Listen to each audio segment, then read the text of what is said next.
I want to be very careful about how I titled this video because as a spectacle yesterday, it was absolutely awesome.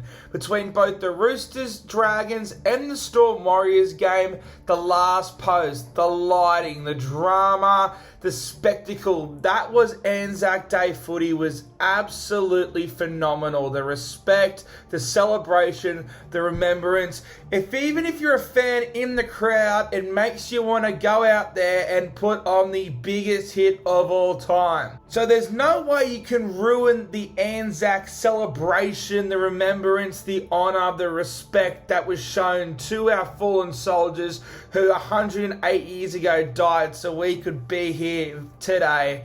Our great-grandparents who sacrificed themselves for us, our ancestors. So I don't want to come out here and say the NRL ruined ANZAC Day, but whoever, whether it was the bunker, whether it was the NRL instructions, whatever is going on, whatever caused Victor Radley to be sin-binned, just ruined the ANZAC Day clash. It's meant to be the biggest game of the regular season, and up until that moment, it was. I thought the Roosters were going to run away with it, but shout out to the Dragons. They're showing some heart. They've lost 3 games in a row now on the final play of the game. But the Dragons, they're showing heart. They're playing for Anthony Griffin. Now, while I don't think that he will be the coach, and then probably shouldn't be, there's no doubt that they are playing for him. But, oh man, whoever made that Victor Radley sin bin decision, honestly, go. Leave the game immediately. If we're going to be sin bin for head clashes, then I'm not watching. Then I'll go and I'll play cricket 24/7. I'll go to India right now and cover the IPL because that might just be the biggest joke I've ever seen. I wanted to come here and talk about how great it was. In terms of the on-field play, it might be the 2 best ANZAC Day clashes of all time. Might be the best ANZAC Day of footy when we combine the 2 games because that's how good they were. The Dragons came back from 26-6 down and almost pipped the mighty Sydney Roosters who were able to get a late field goal by Luke Keary to win in the game.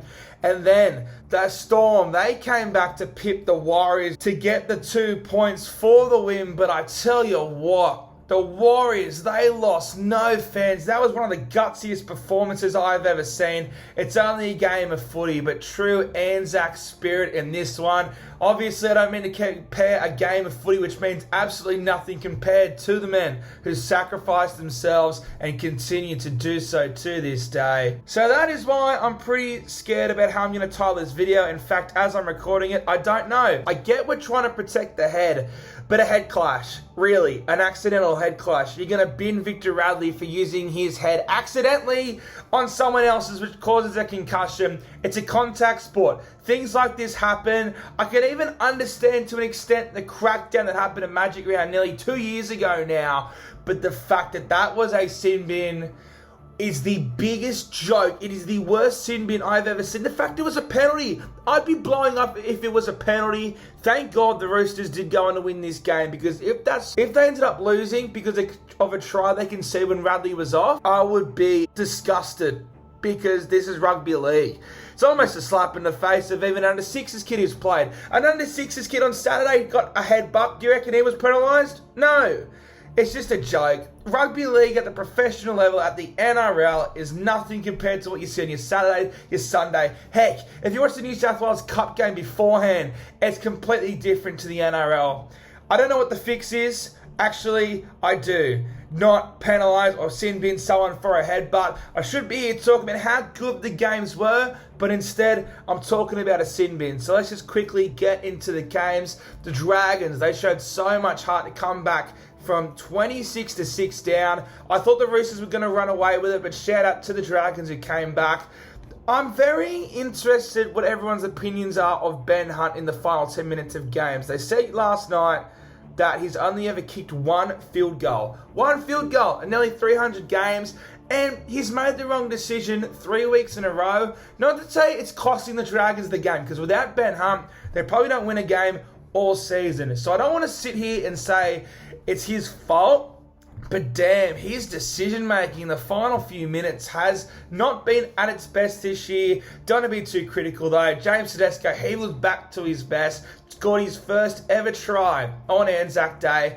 Joseph Manu, Luke Keary, look, it looked good. Defensively, though, there's some issues. I think it's going to take a bit more time to gel. But that left-hand side of the Roosters, that's cause for concern. I know Tupou went off, but Suoli'i and Drew Hutchinson really struggled on that left edge. But you know what? It is what it is. Angus Crichton, I thought he was pretty decent in his return. He only had 20 run meters though, so I'm not sure if he's in Origin form just quite yet, but obviously he's been training for 5 weeks. We'll give him some time.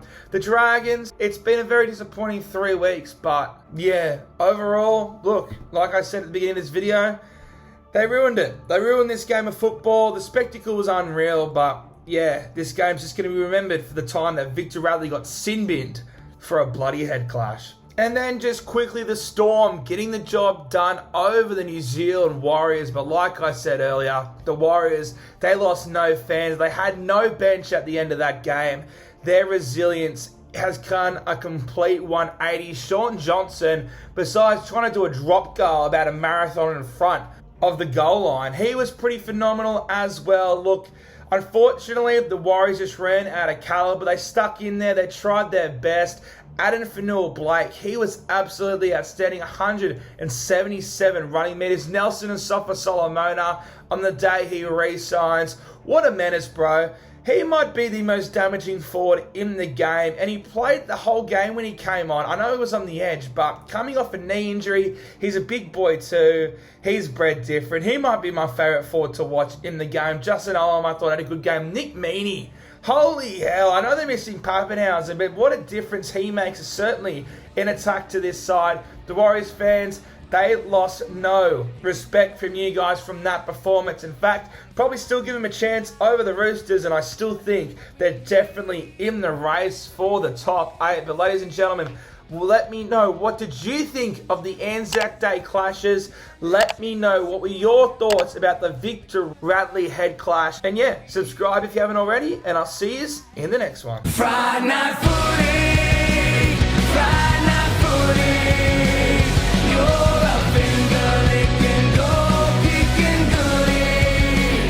Friday night footy, Friday night footy, you're a finger licking, goal kicking goodie. 110% each week when they run out. Full credit to the Colonel. This is what footy's all about. We hold our buckets high, point our drumsticks to the sky. Watch those muds fly and shout with pride.